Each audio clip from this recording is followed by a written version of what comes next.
मिराल जैसे ही यूनिवर्सिटी से घर आई तो घर में एक अजीब किस्म की चहल पहल सी दिखाई दी। ये क्या चल रहा है? उसने खुद से सवाल किया। कोई आ रहा है क्या? वो बड़बड़ाई और फिर तेज तेज कदमों से किचन के अंदर गई तो वहां मिशेल को देखकर उसके होश उड़ गए। आज सूरज कहाँ से निकला है? तुम किचन में खड़ी हो? उसने फ्रिज से पानी निकाला और वहीं कुर्सी खींचकर बैठते हुए उसकी तरफ देखा। हाँ, वाकई आज सूरज अपनी जगह से ही निकला है, बल्कि आज कोई हमारे घर आ रहा है। मिशेल ने देगची में चम्मच चलाते हुए गोया उसके सर पर धमाका किया। ऐसा कौन सा स्पेशल पर्सन है जिसके लिए तुम किचन में तशरीफ लाई हो? वो उसका मजाक उड़ाते हुए बोली तो मिशेल ने मसनूई खफकी से उसकी तरफ देखा। अब तुम सुनोगी ना तो तुम्हारे भी होश उड़ जाएंगे, मिशेल ने तजस्सुस से कहा। मिराल मुस्कुराई। कौन है वो खुशनसीब जो मेरे होश उड़ाएगा? ये सुनते ही मिशेल हंस पड़ी। मेरा भाई फरजाम लंदन से आ रहा है और तुम्हारे तो होश ही उड़ाएगा ना। आखिर को तुम उसकी होती सोती जो हो। ये सुनते ही मिराल को उच्छू लग गया। पानी उसके गले में अटक सा गया और वो बुरी तरह खांसने लगी। दिल एकदम जोर से धड़का था। फरजाम का नाम सुनते ही उसके चेहरे पर हया की लाली बिखर गई और वो खुद से ही शर्माने लगी। क्या हुआ? बोलती बंद हो गई ना? मैंने कहा था ना वो शख्स तुम्हारे होश उड़ा देगा। इससे पहले कि मिराल उसे कोई जवाब देती, ममानी जान अंदर दाखिल हुई। तुम अभी तक यहीं बैठी हो? जाओ जाकर कपड़े बदलो और दहन की मदद करवाओ। सुबह से मेरी बेटी किचन में लगी हुई है। ममानी जान की बात सुनकर उसने सर झटका और पलटकर जवाब देने के बजाय धीरे धीरे चलती हुई अपने कमरे में आ गई। अलमारी खोलकर उसने फरजाम की तस्वीर निकाली थी और बेइख्तियार मुस्कुराई। तो मौसूफ आप 8 साल के तवील इंतजार के बाद वापस तशरीफ ला ही रहे हैं। उसने मुस्कुराते हुए तस्वीर को अपने सीने से लगाया। कुछ देर अपने धड़कते दिल को पुरसकून करने के बाद वो तस्वीर अलमारी में रखी और फिर कपड़े निकालकर वॉशरूम में घुस गई। कपड़े तब्दील करते ही वो किचन में आई थी, जहां बहुत सा काम पेंडिंग पर था। मेरे सर में बहुत दर्द हो रहा है मिराल, मैंने कबाब बना दिए हैं, बाकी पुलाव और खीर तुम देख लो। अम्मी ने जबरदस्ती मुझे किचन में घुसाया हुआ था। वो हाथ झाड़कर बाहर निकली तो मिराल ने दुपट्टा कमर के गिर्द कस लिया और जल्दी जल्दी हाथ चलाने लगी। मैं सबसे पहले पुलाव की यखनी तैयार करती हूँ, उसने खुद से कहा और फिर दूसरी तरफ चूल्हे पर उसने खीर भी रख दी थी। तेजी से चलते हुए हाथ 1 घंटे में ही काम मुकम्मल कर चुके थे। उसने घड़ी पर नजर दौड़ाई थी, शाम के 4 बजने को थे। अब एक काम करती हूँ, मैं भी अच्छे से तैयार हो जाती हूँ। किचन समेट कर वो अपने कमरे में आई और अपना सबसे खूबसूरत सूट निकाला। ब्लैक कलर की शलवार कमीज पर मेहरून दुपट्टा और कानों में छोटे झुमके। हल्का सा मेकअप करके उसने खुद को आईने में देखा। वो बेहद प्यारी लग रही थी। तभी उसे गाड़ी के हॉर्न की आवाज सुनाई दी। उसने बेइख्तियार अपने धड़कते हुए दिल पर हाथ रखा, धड़कन को मामूल पर लाने की कोशिश की, लेकिन वो क्या करती कि फरजाम का नाम सुनते ही उसका दिल एक अजीब सी लय पर धड़क उठता था। वो छोटे छोटे कदम उठाती हुई बैरूनी दरवाजे के पास आई और सांस लेना भूल गई। वहां फरजाम अपनी माँ से गले मिल रहा था। मामू जान भी मुस्कुरा रहे थे और मिशेल तो उसके कान खींचकर उसकी खूब क्लास ले रही थी। मिराल धीरे धीरे चलती हुई वहां जाकर खड़ी हो गई। अगले ही लम्हे उसका दिल धक से रह गया जब वो उसे बुरी तरह नजरअंदाज करके अपने माँ बाप और छोटी बहन के साथ आगे बढ़ गया था। मिराल की आंखों में आंसू चमके। ऐसी भी क्या बेरुखी? क्या वो मुझे भूल गया है या फिर वो मुझे याद रखना ही नहीं चाहता? उसका दिल बुरी तरह टूटा। अगले ही पल उसने खुद को डांटा। 8 साल बाद वापस आ रहा है, क्या पता उसे याद ना हो। उसने खुद को गोया तसल्ली दी और फौरन से किचन में आई थी, जहां ममानी जान ने मुलाजिमा को खाना लगाने का हुक्म दिया था। मेरा बेटा बहुत थका हुआ है, जल्दी से टेबल सजा दो, खाना खा के आराम करेगा।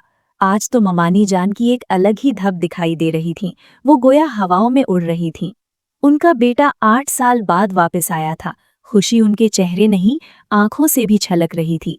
फरजाम सबसे मिलकर अपने कमरे में चेंज करने के लिए गया हुआ था। मिराल ने जल्दी जल्दी मेज पर खाना लगाया। खाने की इश्तिहा अंगेज खुशबू से पूरा घर महक उठा था। वो खाने की मेज पर बैठकर सबका इंतजार करने लगी। दिल दुखा तो था, अलबत्ता उसे उम्मीद थी कि शायद अब वो उसे खाने की मेज पर पहचान ले। उसे कदमों की आहट सुनाई दी। उसने पीछे मुड़कर देखा तो सीढ़ियों से ममानी जान अपने बेटे फरजाम का हाथ थामे नीचे उतर रही थी। वो झटके से खड़ी हुई और पीछे हट गई। फरजाम ने कुर्सी खींचकर मुस्कुराते हुए खाने की टेबल पर एक नज़र डाली, फिर अपनी माँ को मोहब्बत से देखा था। ये सब कुछ आपने बनाया है ना? इससे पहले कि मिराल आगे बढ़कर कुछ कहती, ममानी जान ने हाँ में सर हिलाया था। मदद की है मिशेल ने, उन्होंने मुख्तसर कहकर मिराल को हैरत में डाल दिया था। टेस्ट करके बताइएगा भैया कैसा है, मैंने और मिराल ने बहुत मेहनत की है। सीढ़ियों से उतरती मिशेल मुस्कुराते हुए बोली और फरजाम के साथ वाली चेयर पर बैठ गई। ममानी जान के बेटी की बात पर मुंह बन गया। आओ ना, तुम वहां दूर क्यों खड़ी हो? मामू जान ने उसे दूर खड़े होता देखकर अपने पास बुलाया। वो डरते डरते कुर्सी खींचकर बैठ गई। अगले ही पल फरजाम की नजर उस पर पड़ी थी, लेकिन वो मिराल को कुछ कहे बगैर दोबारा अपनी प्लेट पर झुक गया। मिराल को अपनी सबकी का एहसास हुआ था। क्या मैं उसे नजर नहीं आ रही, या ये जानबूझकर ये सब कुछ कर रहा है, या फिर उसे मेरे होने या ना होने से कोई फर्क ही नहीं पड़ता? ये सोच जहन में आई तो उसका रोआ रोआ कांप उठा था। एक्सक्यूज मी, उसने धीमी आवाज में कहा, जिसे वहां किसी ने नहीं सुना क्योंकि वो तीनों अपनी अपनी बातों में मसरूफ थे। वो चुपके से उठकर वहां से वापस लौट आई और अपने कमरे में बैठकर आंसू बहाने लगी। जिसके आने की इतनी बेताबी से राह देखी थी, वो तो उसे एक नजर देखने का रवादार नहीं था। शायद इस घर में मेरी कोई जगह नहीं है, मैं इस घर में मिसफिट हूँ। मैंने इस शख्स को कितना याद किया, और ये मुझे भूल बैठा है। उसने वहीं बैठे बैठे अपने हाथों से चूड़ियां उतारकर फेंक दी और झुमके निकालकर बॉक्स में वापस डाल दिए। अपने होठों पर लिपस्टिक उसने अपने अंगूठे से रगड़ डाली। एकदम से उसे सब कुछ फीका फीका सा लगने लगा। उसका दिल चाहा कि वो धाड़े मार मार कर रो दे, लेकिन तब कमरे के दरवाजे पर दस्तक हुई। उसने दरवाजा खोला तो सामने मुलाजिमा खड़ी थी। ममानी जान कह रही हैं आपने खाना नहीं खाया, आप खाना खा लें, मुझे भूख नहीं है। मिलाल ने सीधा सा जवाब दिया और दरवाजा ही बंद कर दिया। मुलाजिमा भी कंधे उचक्काए वापस पलट गई। अब वो उसे क्या बताती कि उसकी तो भूख ही मर गई है। फरजाम कोई और नहीं बल्कि उसका शौहर था। उनके निकाह को 8 साल का अरसा गुजर चुका था और इन 8 साल में मिराल ने उसे हमेशा याद रखा। उसकी बर्थडे पर उसे गिफ्ट भिजवाना, उसे मैसेजेस करना, ये सब कुछ मिराल का काम था। और आज उसे वाकई में लग रहा था कि ये हमेशा उसी का काम रहेगा, क्योंकि फरजाम की तरफ से इस रिश्ते में दिलचस्पी नहीं दिखाई गई थी। वो सिर्फ 10 बरस की थी जब उसके वालिदैन का इंतकाल हो गया था। वो अपनी माँ के साथ अपने मामू के घर पर आ गई थी, क्योंकि उसके दधियाल वालों ने उसकी वालिदा को हाथ पकड़कर घर से बाहर निकाल दिया था। ये बात वो बर्दाश्त नहीं कर सकी थी और सीधा अपने भाई के घर आकर रहने लगीं। शुरू शुरू में तो ममानी जान को उनसे सख्त नफरत सी महसूस हुई, लेकिन फिर आहिस्ता आहिस्ता अपनी नंद का बेजरर सा रवैया देखकर उन्होंने फैसला कर लिया था कि वो उन्हें मजीद तंग नहीं करेंगी। धीरे धीरे मीराल बड़ी होती गई तो उसकी तालीम का खर्चा भी मामू जान ने उठा लिया था। इस दौरान मामू जान ने अपने बेटे, जो कि 16 बरस का था, अपनी भांजी मीराल से शादी करने की सोची। ममानी जान ने बहुत मुखालफत की थी। तब मामू जान ने उन्हें ऐसी बात कही थी कि वो फौरन से राजी हो गईं। तुम जानती नहीं हो, ये बेड़ी उसके पाँव में डालना जरूरी है। उसका लंदन का वीज़ा आ गया है। 16 बरस का है, जवानी मुंह जोर है। अगर वहां किसी गोरी से शादी रचा ली तो सारी उम्र उसकी शक्ल देखने को तरस जाएंगे। यहां से शादीशुदा होकर जाएगा तो ऐसा कोई कदम नहीं उठाएगा। गोया ये मामू जान की अपनी खुदगर्जी थी कि उन्होंने अपनी भांजी मीराल को फरजाम के साथ निकाह के लिए राजी कर लिया था। यूं कम उम्री में ही जब मीराल सिर्फ 13 बरस की थी, उसका और फरजाम का निकाह हो गया था।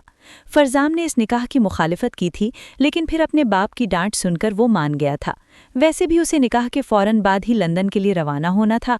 ऐसे में कैसी जिम्मेदारी, कौन सी जिम्मेदारी, वो ये सोचकर ही मुतमईन हो गया और फिर निकाह होते ही लंदन की सैर को निकल पड़ा था।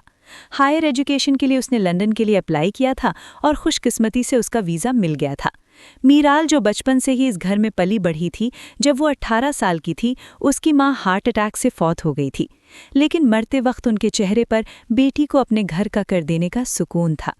माँ की मौत के बाद मीराल बहुत वक्त के बाद संभली थी।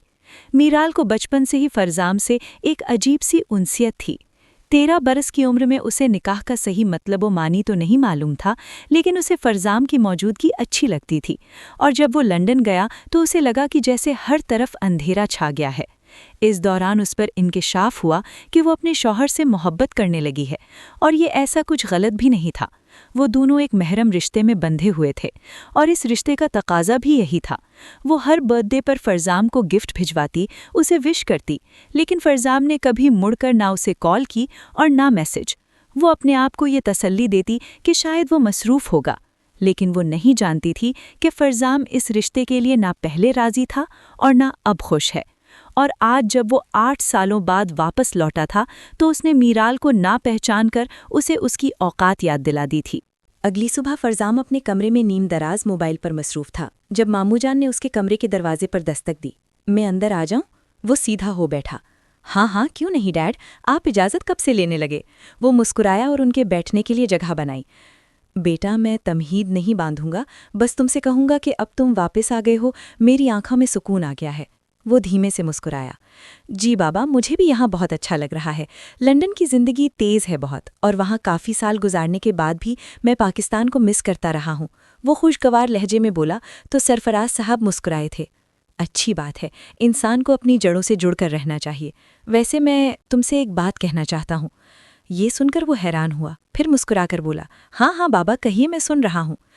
बेटा, मैं चाहता हूँ कि अब तुम चूंकि अपनी पढ़ाई मुकम्मल कर चुके हो और उस स्टेज पर पहुँच गए हो कि अपना कारोबार शुरू करो, तो मैं चाहता हूँ कि तुम अपनी नई ज़िंदगी की शुरुआत भी जल्द ही अमल में ले आओ।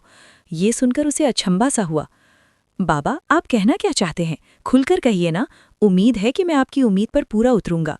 ये सुनकर वो धीमे से मुस्कुराए और उसके सर पर शफकत से हाथ रखा। तुम्हें याद है ना कि लंदन जाने से पहले जब तुम 16 बरस के थे, तुम्हारा निकाह मीराल से हो चुका है? ये सुनकर वो झटके से खड़ा हो गया। बाबा, पर वो निकाह तो आपने मुझे वहाँ किसी अंग्रेज से शादी के लिए रोकने से किया था, मुझे अच्छी तरह याद है। उसके लहजे में तंज उभर आया। सरफराज साहब भी अपनी जगह से खड़े हो गए। क्या हो गया है बेटा? निकाह खेल नहीं होता, वो तुम्हारे निकाह में है, काफ़ी अरसे से है, 8 साल हो चुके हैं तुम्हारे नाम पर बैठी है। अब तुम वापस आए हो तो रुखसती करवाने में क्या हर्ज है? उनके लहजे में भी गुस्सा दर आया। बाबा, आप समझने की कोशिश करें, ये निकाह मैंने पहले भी अपनी मर्जी के बगैर किया था, सिर्फ आपके दबाव में आकर, और अब आप चाह रहे हैं कि मैं रुखसती करवा लूं? ये इम्पॉसिबल है डैड, मैं ये निकाह शुरू दिन से ही नहीं मानता। इस निकाह की मेरे आगे कोई हैसियत नहीं है। मैं आपकी भांजी से मोहब्बत नहीं करता, मैं अपनी मर्जी से लव मैरिज करूंगा। फरजाम ने सरफराज साहब के सर पर गोया धमाका किया था। तुम होश में तो हो? क्या कह रहे हो? पागल हो गए हो क्या? वो लड़की जिसने 8 साल तुम्हारे नाम पर गुजारे हैं, तुम उसे यूं खुद से अलग करने की बात कर रहे हो? मेरे होते हुए ऐसा बिल्कुल नहीं हो सकता। वो गुस्से से चिल्लाए तो बाहर अपनी यूनिवर्सिटी के लिए निकलती मीराल शोर की आवाज़ सुनकर उनके कमरे के पास जाकर खड़ी हो गई थी। मामूजान की बुलंद आवाज़ सुनकर उसका दिल धड़का था। किसी अनहोनी का एहसास हुआ था। तुम अब हद से बढ़ रहे हो। लंदन से पढ़कर वापस आने का ये मतलब नहीं होता कि अपनी मनमानी करो। अब जबकि तुम शादीशुदा हो तो उसे तलाक देने की बात कर रहे हो। ये सुनकर मीराल बेइख्तियार लड़खड़ाई और उसने लड़खड़ाते हुए कदमों से दरवाजे की चौखट को थामा था। कल रात से उसे अंदाज़ा हो गया था कि शायद वो उसे पसंद नहीं करता, लेकिन आज तो जैसे ये बात पत्थर पर लकीर साबित हो गई थी कि वो वाकई में उसे पसंद नहीं करता। उसने बेइख्तियार अपने मुंह पर हाथ रखकर अपनी चीख रोकी थी। जबान संभाल कर बात करो, वो तुम्हारी बीवी है और रहेगी, और मेरे होते हुए तुम उसे छोड़ नहीं सकते। अगर तुमने ऐसी कोई भी कोशिश की तो मैं तुम्हें ना सिर्फ अपने घर से निकाल दूंगा बल्कि अपनी जायदाद से भी आग कर दूंगा। फिर करना सब कुछ अपने बलबूते पर। वो गुस्से से चिल्लाए थे। बाबा, बात को समझने की कोशिश करें, जज्बाती मत हों, जज्बात में आकर फैसले मत करें, मेरी जिंदगी बर्बाद हो जाएगी। आपकी भांजी आपकी जिम्मेदारी है, आप ही उसे निभाएं, मेरे सर पर मत थोपें। मैं ये ज़बरदस्ती का रिश्ता नहीं निभाऊंगा। मीराल मेरी तरफ से आज़ाद है कि वो जहाँ चाहे निकाह करे, मैं उसे तलाक दे दूंगा। ये सुनते ही मीराल ने सदमे से चंद कदम पीछे हटाए। उससे खड़ा होना दोभर हो रहा था। वो 2 कदम पीछे हटकर एक झटके से मुड़कर भागी ही थी कि शीशे की मेज़ को ना देख सकी थी, और अगले ही पल वो शीशे की मेज़ से बुरी तरह टकराई थी। वो नाजुक सी मेज़ टुकड़े टुकड़े हो गई और मीराल उसी के ऊपर आ गिरी थी। एक जोरदार चीख बुलंद हुई तो जहां सरफराज साहब थम गए, वहीं फरजाम के चेहरे पर भी परेशानी की लकीर दिखाई दी। वो दोनों बैक वक्त कमरे से बाहर निकले और सामने का मंजर देखकर उन दोनों को अपनी आंखों पर यकीन न आया था। मिशेल और ममानी जान भी सीढ़ियां चलकर राहदारी में पहुंच गई थीं और उनके मुंह से भी जोरदार चीखें बुलंद हुई थीं। मीराल, मीराल, होश में आओ। फरजाम फौरन से आगे बढ़ा और उसे शीशे की मेज से अलग किया, लेकिन कई टुकड़े उसके जिस्म में घुस गए थे और खून बह रहा था। सरफराज साहब ने फौरन से एम्बुलेंस बुलवाई थी और उसे एम्बुलेंस में डालकर अस्पताल की तरफ रवाना हो गए थे। अस्पताल के ठंडे कॉरिडोर पर वो दोनों खड़े थे। सरफराज साहब का बस नहीं चल रहा था कि वो फरजाम को हाथ पकड़कर यहाँ अस्पताल से ही बाहर निकाल दें। ये सब तुम्हारी वजह से हुआ है, याद रखो, अगर मेरी बेटी को कुछ हुआ ना, मैं तुम्हें जिंदा नहीं छोड़ूंगा। ममानी जान ये सुनकर फौरन से आगे आईं। क्या कर रहे हैं आप? ये अस्पताल है, जंग का मैदान नहीं। और आप क्यों मेरे बेटे पर जबरदस्ती कर रहे थे? क्या आपको अंदाजा नहीं है कि वो अपनी पसंद का पूरा इख्तियार रखता है? इसमें मेरे बेटे की कोई गलती नहीं है। लेकिन फिलहाल खामोश हो जाएं, उसे होश में तो आने दें। इससे पहले कि सरफराज साहब अपनी बेगम को कोई जवाब देते, इमरजेंसी रूम का दरवाज़ा खुला और डॉक्टर बाहर निकला। देखिए, हमने अपनी कोशिश की है, जख्म गहरे हैं, 2 दिन अस्पताल में ही रखना पड़ेगा। इसके बाद हम कोई फैसला करेंगे, फिलहाल उनकी हालत बेहतर है। ये सुनते ही सरफराज साहब ने एक सुकून भरी सांस खारिज की थी और उन दोनों को वहीं छोड़कर अंदर चले आए थे। मीराल की आंखें बंद थीं और वो साकित लेटी हुई थी। बेटा, तुम ठीक हो? सरफराज साहब ने उसके सर पर हाथ फेरा। उसने बेइख्तियार आंखें खोली और उसकी आंखों में नमी चमकने लगी। मुझे अफसोस है कि मैं तुम्हारी हिफाजत नहीं कर सका। उन्होंने अपने दोनों हाथ जोड़कर सर झुका दिया था। बाबा, आप ऐसे क्यों कह रहे हैं? वो मामू जान को बाबा कहा करती थी। इसमें आपकी कोई गलती नहीं है। उसने एतराफ़ कर लिया था कि वो सब कुछ सुन चुकी थी। इंसान को पूरा इख्तियार होना चाहिए कि वो अपनी ज़िंदगी का फैसला करे, उसने धीमे लहजे में कहा और खामोश हो गई थी, क्योंकि दरवाजे पर खड़े फरजाम ने उसकी ये बात सुन ली थी। वो चंद कदम आगे आया और उसकी आंखों में देखकर उसकी तबीयत पूछी। मैं ठीक हूँ, ये कहकर उसने रुख फेर लिया था। इसे इस हालत में पहुंचाने वाले तुम ही हो। फरजाम को अजीब शर्मिंदगी ने घेरा। वो कुछ भी कहे बगैर वापस लौट गया और मीराल का दिल टुकड़े टुकड़े हो गया था। वो 2 दिन बाद घर वापस आई तो मिशेल ने उसका शानदार इस्तकबाल किया था। एक बार फिर से शादी की बहस छिड़ गई थी और अब की बार फरजाम ने न जाने क्यों हथियार डाल दिए थे। मैं मीराल से शादी के लिए तैयार हूँ, बल्कि आप रुखसती की तैयारी कीजिए। सब कुछ सादगी से होना चाहिए। फरजाम ने बिलाखिर फैसला ले लिया था। सरफराज साहब ने उसकी पीठ थपकी। तुमसे मुझे इसी किस्म की समझदारी की उम्मीद थी। उन्होंने फ़ौरन से रुखसती की तैयारी शुरू कर दी। मीराल एकदम से खामोश हो गई थी। उसे पता था कि उसकी ज़िंदगी अब एक फ़ुटबॉल की तरह है, जिसे उसका मालिक जिस तरफ लेना चाहे वो उसी तरफ जाएगी। उसने कोई एहतजाज नहीं किया था। वैसे भी फरजाम के दिल में अपने लिए मोहब्बत का खाना खाली देखकर उसके दिल ने अब उम्मीद लगाना ही छोड़ दी थी। वो बेदिली से तैयार हुई और अपने कमरे से निकलकर फरजाम के कमरे में आ चुकी थी। बस इतनी सी रुखसती थी। वो दुल्हन बनी बैठी थी। उसने मेहरून रंग का कामदार जोड़ा पहन रखा था और सर पर सुनहरी दुपट्टे को घूंघट बनाकर फैलाया हुआ था। थोड़ी देर बाद कमरे का दरवाज़ा खुला और फरजाम अंदर दाखिल हुआ। उसने सलाम तक करने की जहमत ना की। वो खाली खाली निगाहों से उसे देखे गया। अस्सलामुअलैकुम, मीराल ने पहल की थी। वालेकुम अस्सलाम, उसने इतना ही जवाब दिया और वहाँ बैठकर अपने पैरों को चप्पल से आज़ाद करने लगा। देखो, मैं सीधी बात करता हूँ। ये शादी तुम अच्छी तरह जानती हो कि सिर्फ़ और सिर्फ मेरे बाबा की पसंद से हुई है। मैं इसमें राज़ी ना था और ना कभी राज़ी होऊंगा। ये शादी मैंने इसलिए की है ताकि मेरे लिए दूसरी शादी की राह हमवार हो और बाबा इसमें कोई कांटे ना अटकाएं। इसके अलावा मेरा तुम्हें यहाँ लाने का और कोई मकसद नहीं था। मीराल को ऐसा लगा कि जैसे सातों आसमान और ज़मीन की छत उस पर आ गिरी हो। तुम मुझसे कोई उम्मीद मत रखना, ठीक है?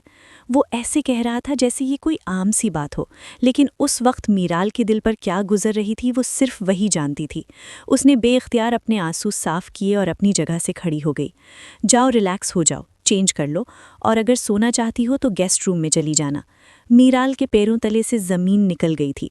वो ये कहकर बाहर निकल गया और मीराल वहीं ज़मीन पर बैठती चली गई। आंसू उसकी आंखों से तवातुर से बह रहे थे। उसे यकीन नहीं आ रहा था कि फरजाम ने अब भी उसे अपने मकसद के लिए ही इस्तेमाल किया था। मैं आपको इतनी कमज़ोर दिखाई देती हूँ क्या? उसने खुद से सवाल किया और अगले ही पल खड़ी हो गई।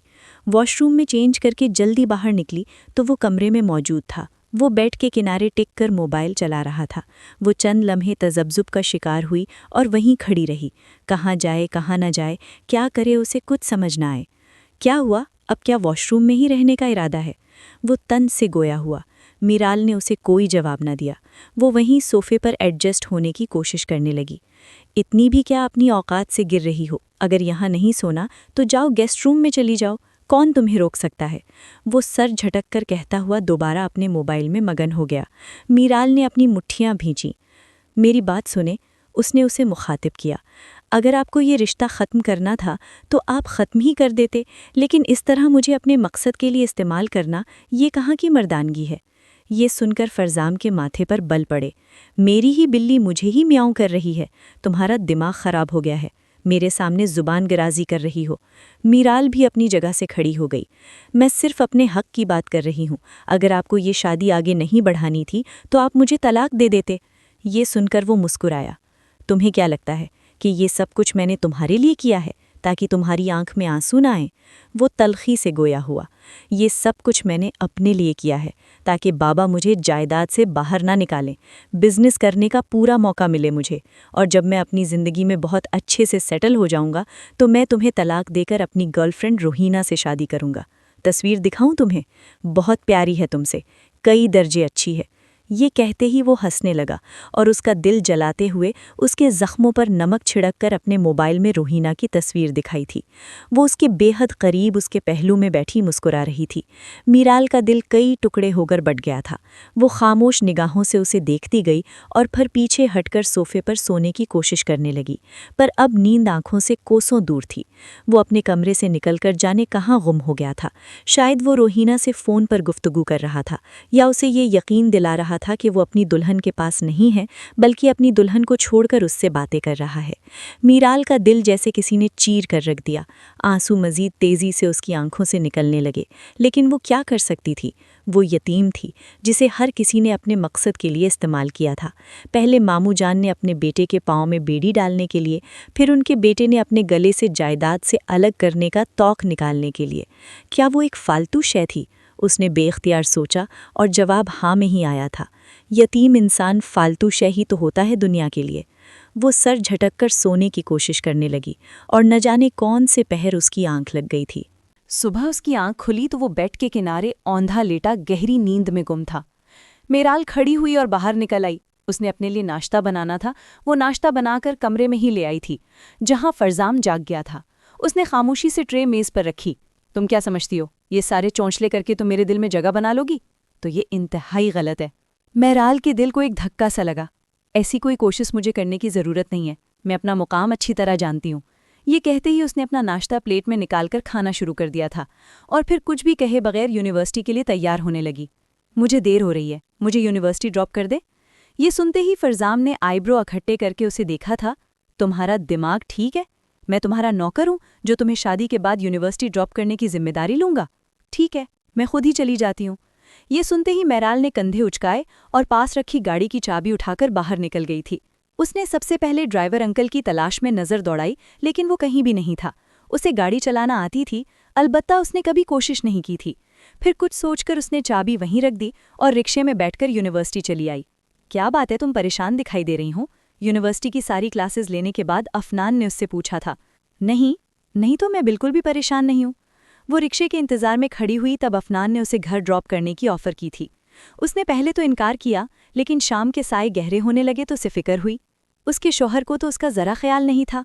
ये सोच जहन में आते ही उसकी आंखों में आंसू भर आए। ठीक है, तो मुझे ड्रॉप कर दो। उसके साथ गाड़ी में बैठ गई थी। गाड़ी घर के दरवाजे के पास रुकी तो सामने से फरजाम घर से निकलता हुआ दिखाई दिया। उसने अफनान को खुदा हाफिज कहा और जैसे ही घर के अंदर कदम रखा तो फरजाम की आंखों में खून उतर आया था। कौन था ये? वो चंद कदम आगे आया और खून ख्वार निगाहों से उसे देखा। अफनान था, घर ड्रॉप करने आया था। वो बेजार हुई, लेकिन अगले ही पल फरजाम ने उसका चेहरा अपने हाथों में जकड़ लिया था। तुम्हें समझ क्यों नहीं आती कि तुम अब मेरे निकाह में हो और मुझसे पूछे बगैर कहीं आ जा नहीं सकती? समझी तुम? एक गैर मर्द के साथ आते हुए तुम्हें शर्म नहीं आती? मीराल ने फटी फटी निगाहों से उसे देखा और अगले ही लम्हे उसके सीने पर हाथ रखकर खुद से दूर धकेला था। अगर एक शौहर अपनी जिम्मेदारी निभाना जान जाए तो औरत की मजाल नहीं कि वो किसी गैर मर्द के साथ वापस आए। समझे तुम? वो चिल्लाई थी और बिलक बिलक कर रोते हुए अपने कमरे की तरफ लौट गई थी। घर में सन्नाटा था। शायद मामू जान, ममानी जान मिशल के हमराह कहीं गए हुए थे। फरजाम को अपनी गलती का एहसास हुआ। वो ठीक ही तो कह रही थी। उसने सुबह तो उसे ड्रॉप करने का कहा था। उसके दिल में एक अजीब सी बेचैनी पैदा हुई। वो फौरन से कमरे में आया तो वो बिल्कुल सीधी हो बैठी थी और लैपटॉप पर कोई काम कर रही थी। मुझे भूख लगी है। ये सुनकर मीराल ने एक नज़र उसे देखा और लैपटॉप बंद करके किचन की तरफ बढ़ गई। खाना निकालकर उसके सामने रखकर दोबारा से अपना काम करने लगी। तुमने खाना खाया? मीराल ने हाँ में सर हिलाया। झूठ बोल रही हो, इतनी जल्दी खाना कौन खा सकता है? मीराल ने लैपटॉप बंद करके सीने पर बाजू लपेटे हुए कहा, आप मेरी फिक्र करना छोड़ दें और अपनी दूसरी शादी पर फोकस करें। ये कहकर वो बाहर निकल गई और फरजाम ने जल भुनकर निवाला लिया था। अलबत्ता मेराल की बातें उसके दिल में खुंब गई थीं। रात गहरी हो चुकी थी। कमरे की लाइट मध्यम थी, सिर्फ बेड साइड लैम्प चल रहा था। ईशा की नमाज के बाद मीराल सोफे पर बैठी थी, हाथ में तस्बीह थी मगर दाने कब से रुके हुए थे और ध्यान ना चाहते हुए भी फ़ोन से आती आवाज़ों पर था। फरजाम बेड पर नीम दराज मोबाइल कान से लगाए मुस्कुरा रहा था, वही मुस्कुराहट जो मीराल ने आज तक अपने लिए कभी नहीं देखी थी। हाँ रोहीना, उसकी आवाज़ नर्म थी, मुझे भी तुम्हारी बहुत याद आ रही है। मीराल की उंगलियां तस्बीह पर जकड़ गईं। नहीं नहीं, वो बस नाम की बीवी है।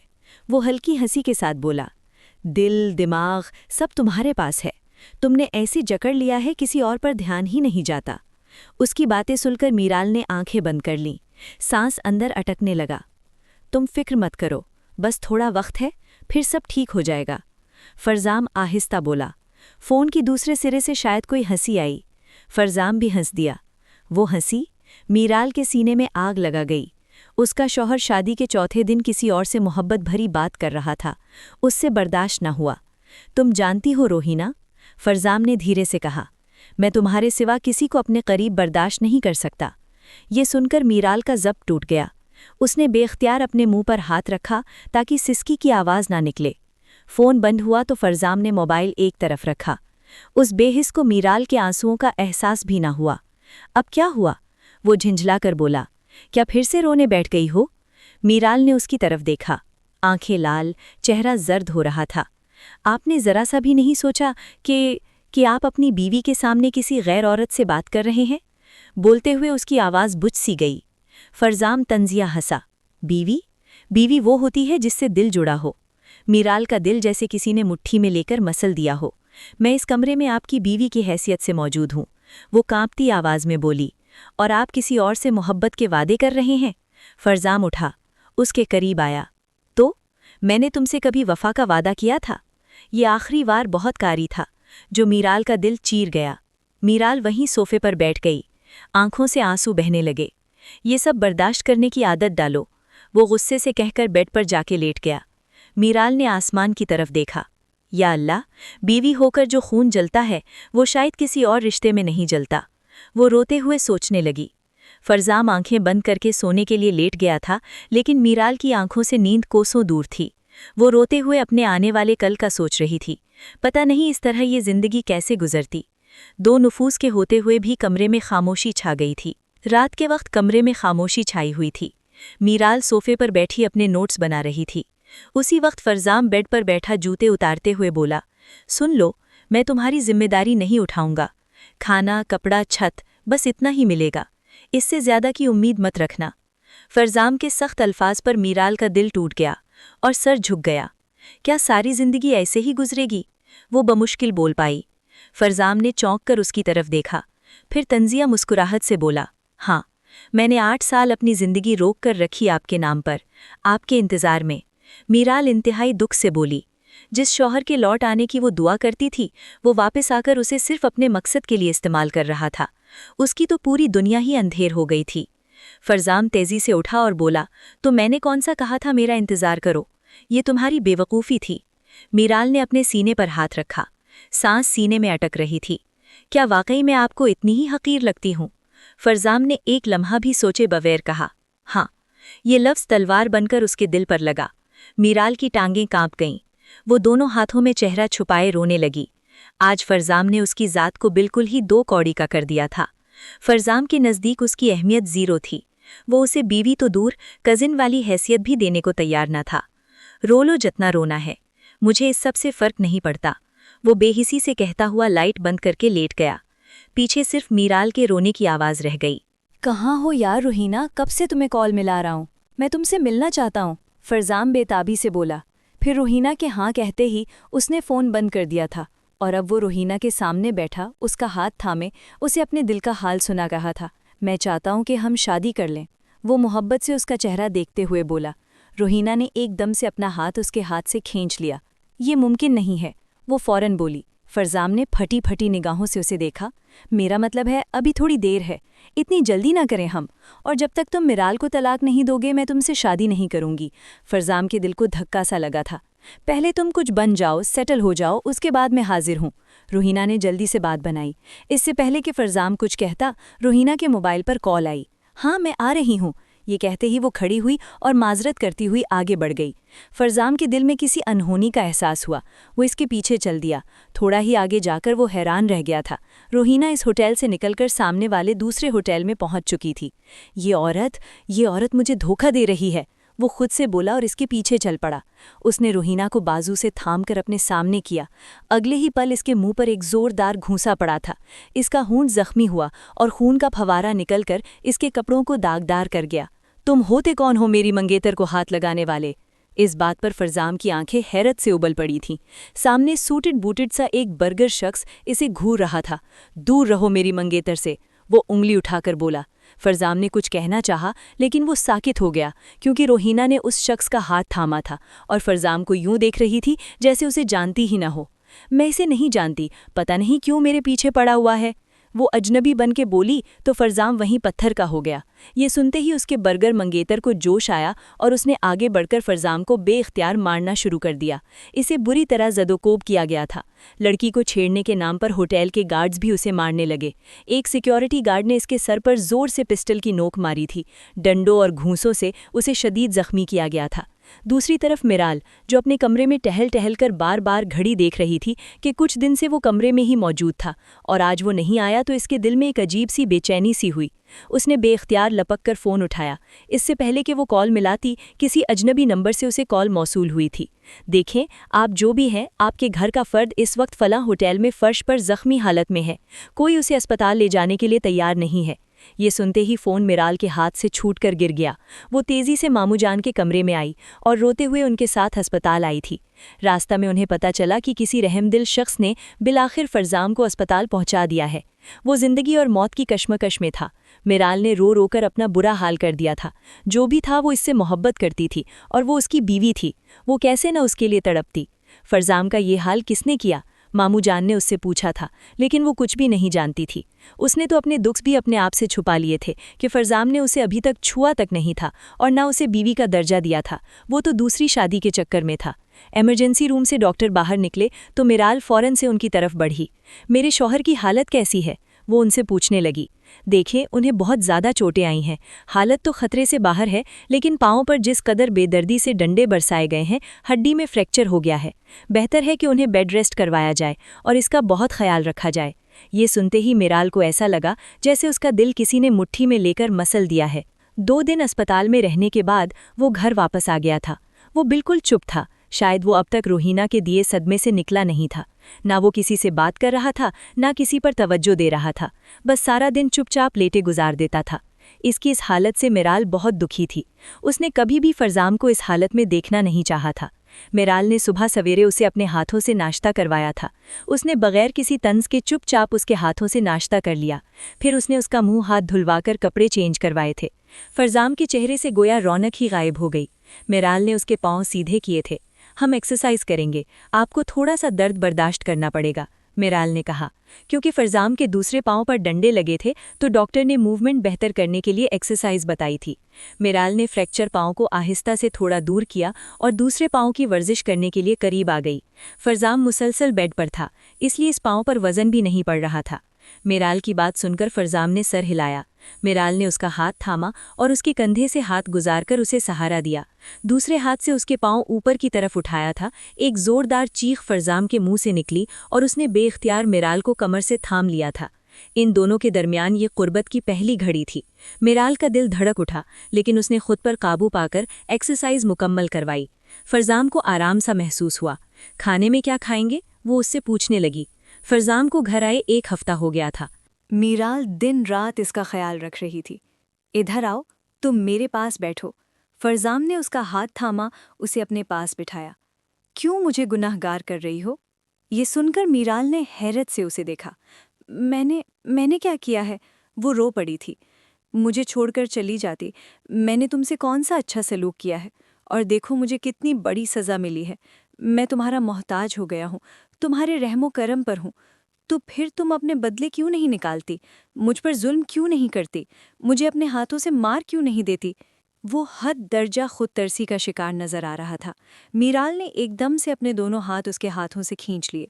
मैं ऐसा क्यों करूंगी भला? उसकी आवाज में दर्द ही दर्द था। तुम्हें ऐसा करना चाहिए, यही तो मैं कह रहा हूं, क्योंकि मैं तुम्हारा गुनाहगार हूं। मीराल की दिन रात की खिदमत उसे एहसास जुर्म में मुब्तला कर रही थी। पहली बार मीराल ने फरजाम की आंखों में आंसू देखे थे। अब दवाई खा लीजिए, आराम कीजिए, फजूल सोचों को अपने दिमाग में जगह न दीजिए। मीराल ने मोहब्बत से उसे करवट दिलाई थी और अपने आंसू साफ करके बाहर आ गई थी। जिंदगी ने ये कैसी काया पलटी थी, वो सोचे बिना न रह सके। आज फरजाम का चेकअप था। मीराल मामू जान के साथ उसे चेकअप के लिए डॉक्टर के पास लेकर आई थी। डॉक्टर ने फरजाम के फ्रैक्चर वाले पैर का मुआयना करने के बाद कहा, लगता है आपको ठीक होने में कोई दिलचस्पी नहीं है। आपके पैर में कोई मूवमेंट नहीं है। इस तरह तो आपको बहुत वक्त लग जाएगा ठीक होने में। अपनी विल पावर का इस्तेमाल करें। जब आप अंदर से ठीक होना चाहेंगे तो जल्दी रिकवर करेंगे। लेकिन आपका चेहरा बता रहा है आप बहुत मायूस हो चुके हैं। फरजाम खामोशी से डॉक्टर की बात सुनता रहा। उसने कोई जवाब नहीं दिया। रूहीना की बेवफाई से निकलकर अब वो खुद तरसी का शिकार हो चुका था। उसे लगता था मीराल उसकी खिदमत करके उस पर एहसान कर रही है। वो अजीब कश्मकश में मुब्तला हो चुका था। उसे लगता था मीराल उस पर एहसान कर रही है, इसलिए वो अंदर से और टूटता जा रहा था। जिंदगी जीने की उमंग उसके अंदर से ख़त्म हो गई थी। डॉक्टर ने ढेर सारी हिदायत के साथ मीराल को दवाइयों का पर्चा थमाया और कहा, आप इनकी बीवी हैं, आप इन्हें जिंदगी की तरफ वापस लाएं, अगर आपको अपने शौहर से मोहब्बत है तो। डॉक्टर की बात पर मीराल ने शर्मिंदगी से सर झुका लिया। फिर वो लोग फरजाम को लेके घर आ गए। मीराल तो पहले ही फरजाम की बहुत खिदमत कर रही थी। डॉक्टर की हिदायत के बाद तो और ज़्यादा तवज्जो देने लगी, जिसे फरजाम दिन रात देख भी रहा था और महसूस भी कर रहा था। उसका दिल और रवैया मीराल के साथ बहुत नरम हो गया था। वो अब उससे शर्मिंदा शर्मिंदा सा था। रात को वो सोफे पर सोने लगी तो फरजाम ने उसे आवाज़ दी थी, तुम यहाँ बेड पर सो सकती हो, वैसे भी मैं तुम्हारा मोहताज हूँ, हिलने जुलने से भी कासिर हूँ, तुम्हें नुकसान नहीं पहुँचाऊँगा। पहली बार उसने इंतहाई नरमी से मीराल से बात की थी। पिछली कई दिनों से वो देख रहा था मीराल सोफे पर सारी रात बेआराम रहती है। दिन भर उसकी खिदमत करने के बाद भी वो रात को चैन की नींद नहीं सो सकती। मीराल ने चंद लम्हे उसे देखा और फिर छोटे छोटे कदम उठाते हुए उसके बराबर में लेट गई। वो दिन भर की थकी हुई थी। ममानी जान ने उसे ख़ास तौर पर फरजाम की देखभाल के लिए हिदायत की हुई थी। मैं तो बूढ़ी हो गई हूँ, अपने जवान बेटे का एक दुख बर्दाश्त भी नहीं कर सकती, न उसे संभाल सकती हूँ। तुम तो बीवी हो ना, तुम्हें ये सारी नज़ाकतों का इल्म होना चाहिए, इसलिए अब तुम ही इसका ख्याल रखो। अस्पताल से आते ही ममानी की बात पर वो सर झुका गई थी। ख्यालों के समंदर में डूबी वो नींद की गहरी वादी में खो गई। रात के पिछले पहर फरजाम की आंख खुली। उसे प्यास महसूस हुई। हल्क में कांटे उगाए थे। उसने हाथ आगे बढ़ाकर मीराल को उठाना चाहा, लेकिन वो टस से मस न हुई, क्योंकि वो गहरी नींद में थी। उसने खुद ही उठने की कोशिश की और जैसे ही गिलास की तरफ हाथ बढ़ाया तो गिलास एक झटके से गिर गया और टूटकर जोर से आवाज़ पैदा की कि मीराल की आंख खुल गई। ये आप क्या कर रहे हैं? आपको चोट लग जाती तो? उसने फौरन से फरजाम को थामा और तड़प कर बोली। तभी फरजाम ने अचानक से उसे कमर से खींचकर खुद के करीब किया था। क्यों करती हो मेरी इतनी खिदमत? क्या मिलता है तुम्हें ये सब कुछ करके? हालत देखो तुमने अपनी क्या बना ली है। ये आंखों के नीचे गहरे हल्के तो देखो, सदियों की बीमार लग रही हो। मेरे पीछे खुद को क्यों फना कर रही हो? वो गहरी निगाहों से उसे देखते हुए बोला तो मीराल ने खाली खाली निगाहों से उसे देखा था और फिर उससे अलग होना चाहा था, लेकिन इस बार फरजाम की गिरफ्त बहुत मजबूत थी। मैं तुम्हें जाने नहीं दूंगा जब तक मुझे तुम मेरे सवालों के जवाब नहीं दोगी।